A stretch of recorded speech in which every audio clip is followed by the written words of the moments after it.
Perkenalkan, nama saya Nadia Fitri Ramadhani dengan NIM 290212008, Prodi Akuntansi dengan dosen pengampu Bapak Dr. Insinyur Sugeng Prayitno MM, Universitas Pancasila Bekasi. Di sini saya akan membahas tentang kecerdasan emosional dalam kepemimpinan. Di sini saya akan membahas tentang kepemimpinan atas saya dalam tempat bekerja, dan saya akan menganalisa karakter kepemimpinan serta emosional yang terdapat pada pribadi atasan saya. Mohon diperhatikan dan dipahami. Tapi sebelumnya saya akan membahas tentang materinya terlebih dahulu, yaitu kecerdasan emosional seorang pemimpin. Kecerdasan emosional atau emotional intelligence merupakan soft skill yang butuh dimiliki oleh setiap orang, tidak terkecuali seorang pemimpin. Menurut Psikologi Today, kecerdasan emosional adalah kemampuan untuk mengidentifikasi dan mengolah emosi sendiri dan emosi orang lain. Kecerdasan ini berkaitan antara kompetensi emosional dan sosial yang berkontribusi pada seberapa efektif seseorang memahami dan mengekspresikan diri mereka, memahami orang lain dan hubungan dengan mereka, dan kemudian mengatasi stres serta tuntutan sehari-hari. Komunikasi dan skill kepemimpinan. Seorang pemimpin harus memiliki soft skill yang akan mendukung mereka untuk melakukan pekerjaan mereka dalam memimpin sebuah tim. Lalu, apa saja soft skill yang dimiliki oleh seorang pemimpin? 1. Skill komunikasi. Skill pertama yang wajib dimiliki oleh seorang pemimpin adalah skill komunikasi. Soft skill ini merupakan soft skill yang wajib dimiliki karena berbagai pemimpin kamu akan bicara dengan banyak orang. Di dalam skill ini, atas saya memiliki komunikasi yang bagus pada bawahan dari segi penyampaiannya. Kedua, itu skill mengambil keputusan. Soft skill lain yang harus dimiliki oleh seorang pemimpin adalah skill mengambil keputusan. Seorang yang bekerja sebagai seorang pemimpin akan dihadapkan pada banyak masalah. Masalah ini bukan hanya dari pekerjaan, tapi juga masalah yang berhubungan dengan anggota tim, baik secara personal dalam perusahaan. Di sini atasan saya sangat baik dalam mengambil keputusan dan selalu berhati-hati agar mendapatkan keputusan yang baik. Mengambil keputusan bukan hal yang mudah, karena keputusan ini bisa melukai orang lain jika tidak diputuskan dengan baik. Oleh karena itu, ada banyak sekali risiko yang harus diperhatikan sebagai seorang pemimpin. Kecerdasan emosional seseorang dapat dilihat dari ketika orang tersebut pandai memahami emosi sendiri atau self-awareness, pandai mengelola emosi self-management, berempati terhadap dorongan emosi orang lain social awareness, dan pandai menangani emosi orang lain social management. Pemimpin membutuhkan 4 karakteristik tersebut untuk menjadi sosok yang cerdas secara emosional. Ketika seorang pemimpin memiliki kecerdasan emosional yang baik, dia akan mampu beradaptasi dengan dunia yang lebih inklusif dan akan mampu membawa dunia menjadi tempat yang nyaman untuk dihuni oleh siapapun. Selanjutnya yaitu, di lain hal, terdapat tipe kepemimpinan yang harus kita sadari ternyata memberi ketidakefektifan terhadap kecerdasan emosional kita. Tipe kepemimpinan laissez-faire, misalnya kepemimpinan laissez-faire itu bisa dikenal dengan tipe kepemimpinan delegatif, maka tipe di mana seorang pemimpin banyak menyerahkan keputusan untuk diambil oleh anggotanya. Ini bisa jadi kayak di perusahaan-perusahaan Jepang ya. Jadi bisa mengambil keputusan dari seorang leader. Yang terjadi dari tipe kepemimpinan ini justru kurangi influence yang dirasakan oleh anggota dari pemimpinnya. Anggota mungkin jadi lebih produktif karena diberi ruang otonominya, namun jadi hampa akan nilai pemimpin selain berfokus pada target. Dia juga bisa menjelaskan kenapa anggotanya harus mengejar target tersebut. Kepemimpinan yang berrelasi baik dengan kecerdasan emosional adalah tipe kepemimpinan yang transformatif. Melayani tipe kepemimpinan tersebut merupakan tipe kepemimpinan yang dapat melatih kecerdasan emosional seseorang pemimpin secara berkelanjutan. Sebagai contoh, pemimpin dengan tingkat kecerdasan emosional yang tinggi berhasil mengolah tantangan yang kompleks melalui membangun kepercayaan. Nah, dari situ dia bisa membangun kepercayaan mereka sendiri karena sudah bisa mengelola segala permasalahan yang ada. Habis itu, kepercayaan dirinya sudah mulai bertambah, keberaniannya juga dan dapat memahami kebutuhan orang lain. Dan memahami kebutuhan orang lain ini memahami kebutuhan anggotanya sendiri. Jadi dia itu bisa tahu apa yang dibutuhkan oleh anggotanya, atau memahami pendapat dan menghargai anggota dalam kantornya. Selanjutnya itu berkomunikasi secara terbuka dan langsung. Nah, seorang pemimpin ini jika berrelasi dengan baik, dia akan mempunyai komunikasi yang terbuka dan langsung, tidak seperti pemimpin yang tertutup. Jadi apa-apa langsung terbuka dan langsung, itu menunjukkan kepedulian yang tulus untuk orang lain. Nah, itu masuk salah satu dari peduli juga ya, dan jarang ada di sekarang tuh pemimpin yang tipenya seperti itu dan berkolaborasi. Nah, di sini seorang pemimpin pasti akan berkolaborasi dengan bawahannya atau yang bisa atasannya lagi. Tingkah laku dalam kehidupan sehari-hari.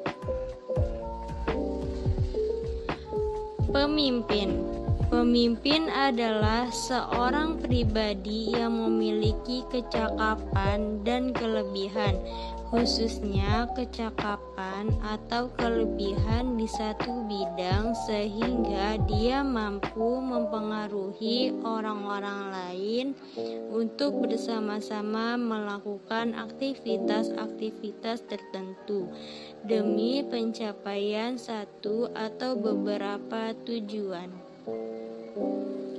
Jadi, karakter pemimpin adalah sifat, sikap, pola pikir, atau ciri-ciri yang dimiliki oleh seorang pemimpin dalam menjalankan kepemimpinannya untuk mencapai tujuannya.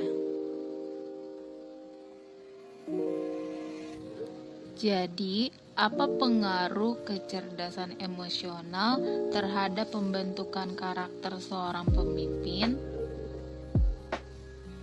Jika seorang pemimpin memiliki kecerdasan emosional yang tinggi, maka ia akan mampu membentuk karakter-karakter yang harus ada di dalam seorang pemimpin.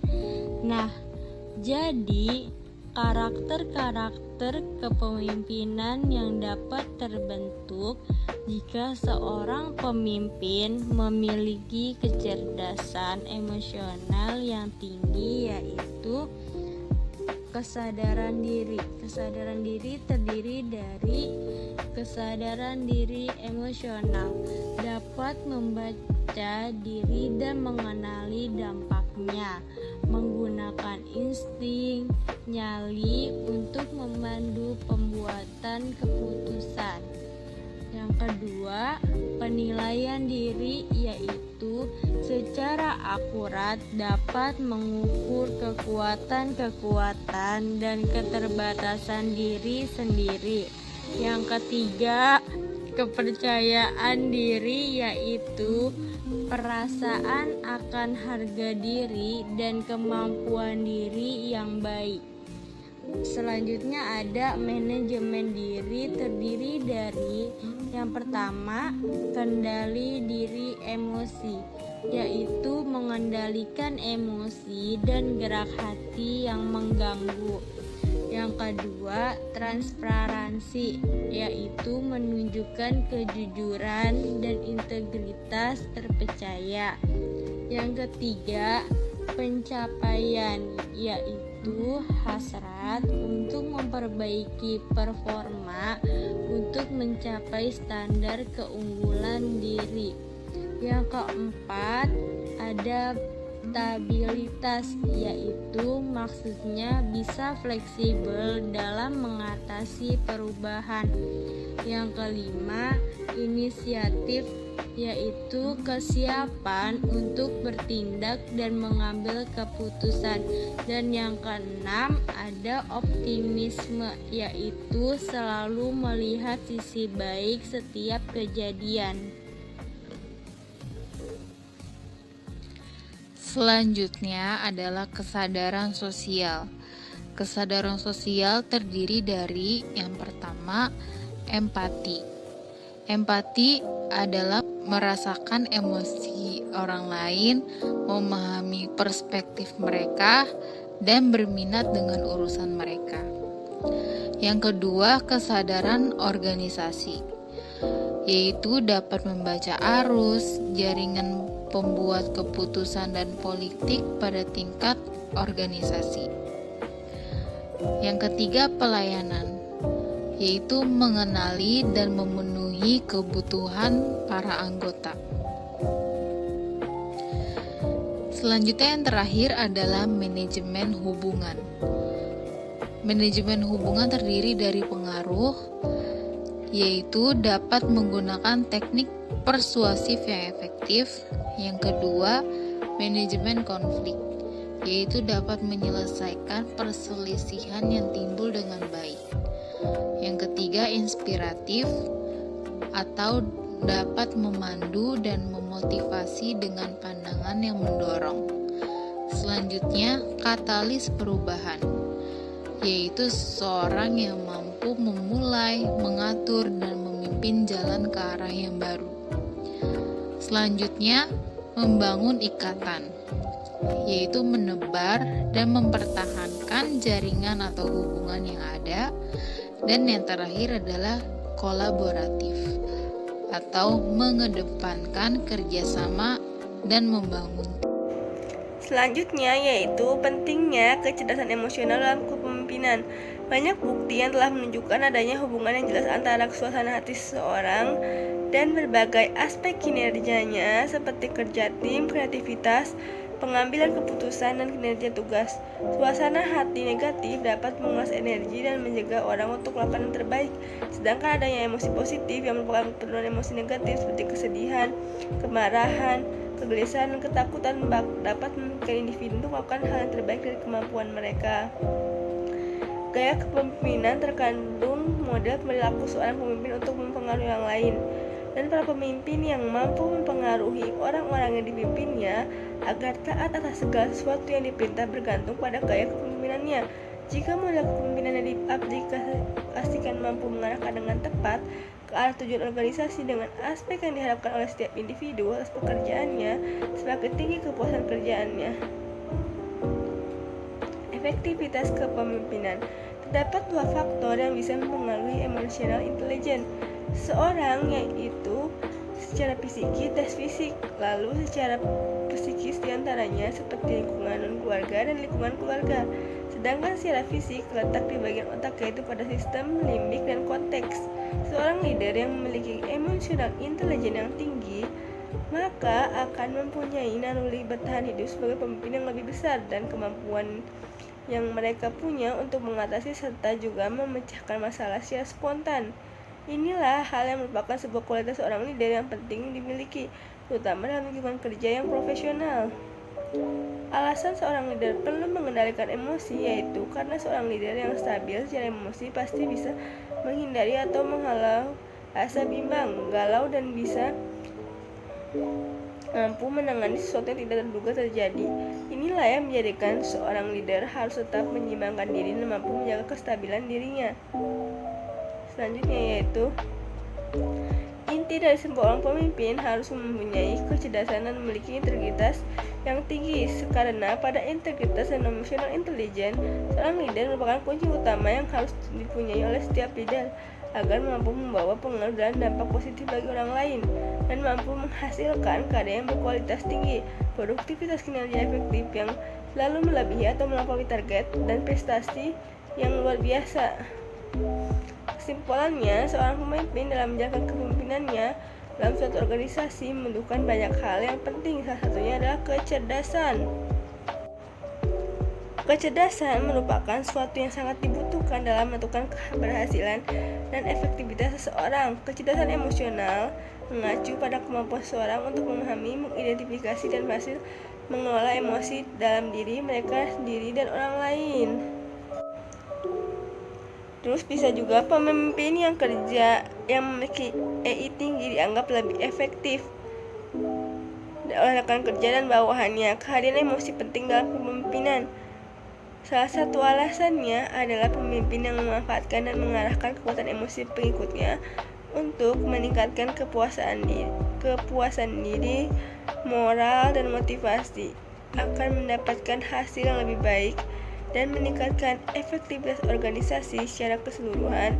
Keadaan emosional seorang pemimpin dapat mempengaruhi tim, kelompok, dan organisasi. Misalnya, jika seorang pemimpin memiliki emosi positif seperti tersenyum, maka emosi positif tersebut akan menular pada anggotanya. Nah, kalau si pemimpinnya itu emosinya negatif, pasti akan tertular ke anggotanya. Nah, di sini saya akan menambahkan ya menurut kata-kata saya sendiri. Nah, jadi kalau dalam sebuah perusahaan itu seorang atasannya ini selalu namanya itu otoriter atau bisa juga visioner, karena semuanya langsung dari orang Jepangnya langsung tanpa ada perubahan apapun. Jika sudah A. Jadi dalam konteks saya ini, si karakter si leadernya atau atasan saya di sini ini sangat otoriter atau sangat visioner karena mementingkan diri sendiri dan perusahaan tanpa mementingkan orang lain. Nah, bisa jadi juga dia lebih mementingkan keuntungan daripada kepentingan ini sendiri. Tapi dalam ini ya, mereka sangat disiplin, sangat tegas, dan itu sangat mencerminkan sebagai orang Jepang yang sangat ilmu, salah satunya budayanya sangat sopan dan sangat disiplin. Nah, kita bisa mencontoh dari kepemimpinan orang-orang Jepang itu dari segi disiplinnya, tapi negatifnya jangan diambil, ambil dari positifnya dari si orang Jepang ini.